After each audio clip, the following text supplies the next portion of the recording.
हरे कृष्ण सभी भक्तों को आप सभी का स्वागत है आज के गीता ज्ञान में। आज हम 14वां अध्याय पढ़ेंगे और जानेंगे भगवान श्री कृष्ण ने हमें अर्जुन के माध्यम से क्या समझाया है। तो चलिए जानते हैं। अथ 14 गुणत्रय विभाग योग। इसके उपरांत भगवान बोले, हे अर्जुन, ज्ञानों में अति उत्तम विश्व के ज्ञान को मैं फिर तुझे बताता हूँ। इसको जानकर सब मुनि जन इस संसार से मुक्त होकर मुक्ति को प्राप्त हुए हैं। हे अर्जुन, ज्ञान के अनुसार आचरण करने वाले पुरुष परमेश्वर के साथ एक रूप हो जाने के कारण सृष्टि के आदि में पुनः उत्पन्न नहीं होते और प्रलय में भी कलेश नहीं पाते। मैं त्रिगुणात्मक प्रकृति में जो सब भूतों का जन्म स्थान है, चेतन स्वरूप बीज की स्थापना करता हूँ। हे अर्जुन, पशु कीट आदि योनियों में जो शरीर उत्पन्न होते हैं, उनकी योनि माता गुणात्मक प्रकृति है और मैं बीज को स्थापित करने वाला पिता हूँ।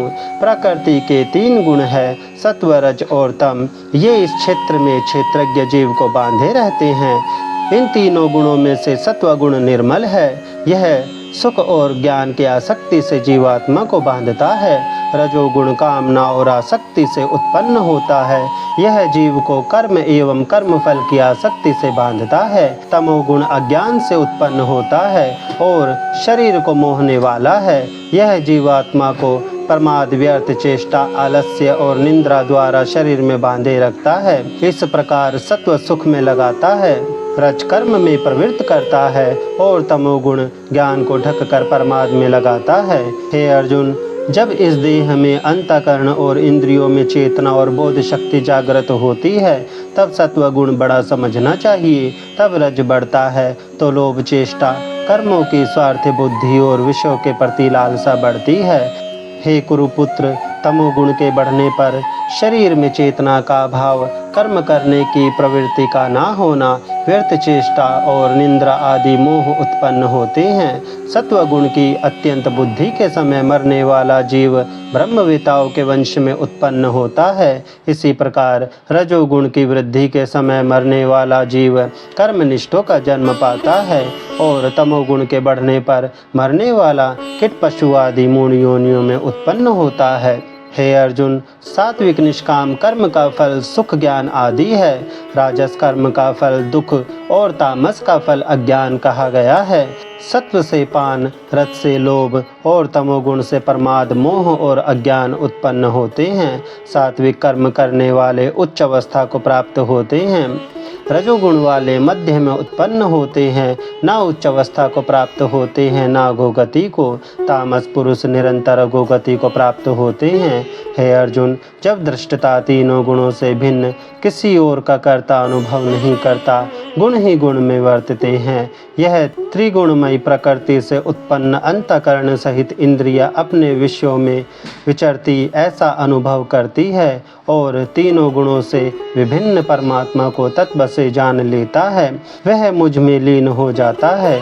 यह पुरुष स्थूल शरीर की उत्पत्ति के कारण भूत तीनों गुणों का लंघन करके जन्म, मृत्यु, वृद्ध अवस्था और सब प्रकार के दुखों से मुक्त हो परमानंद को प्राप्त होता है। भगवान के इन वचनों को सुनकर अर्जुन ने पूछा, हे यदुपति, यह तो बताइए, इन तीनों गुणों का उल्लंघन करने वाले पुरुषों के क्या लक्षण है? क्या उनके आचरण होते हैं? वह किन उपायों से इन तीनों गुणों को उल्लांघता है? इस प्रकार अर्जुन के पूछने पर भगवान ने बताया, हे अर्जुन, जो पुरुष सत्वगुण के कार्य रूप प्रकाश को, रजोगुण के कार्य रूप प्रवृत्ति को और तमोगुण के कार्य रूप मोह भी ना तो प्रवृत्ति होने पर बुरा समझता है और ना इनके हट जाने पर इनकी चाहत रखता है, साक्षी रूप होकर गुणों से विचलित नहीं होता। हे अर्जुन, गुण ही गुण में वर्तते हैं, ऐसा समझकर परमात्मा में एक ही भाव से स्थित होते हैं। हे अर्जुन, सुख दुख को समान समझने वाला आत्मभाव में स्थित, पत्थर और स्वर्ण में प्रिय एवं अप्रिय में निंदा एवं स्तुति में तुल्य बुद्धि है। मान अपमान, शत्रु एवं मित्र को समान देखता है और सब कर्मों में कर्ता अपने का अभिमान छोड़े हुए है, वह गुणातीत कहलाता है।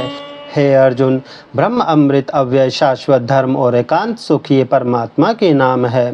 तो भक्तों आज के लिए बस इतना ही। कमेंट करके ज़रूर बताना कि आपने आज के गीता ज्ञान से क्या सीखा, और अगर जो इससे रिलेटेड आपका कोई क्वेश्चन हो तो कमेंट के ज़रिए हमसे प्लीज़ पूछ सकता है। मैं कोशिश करूँगा उसका आंसर देने की।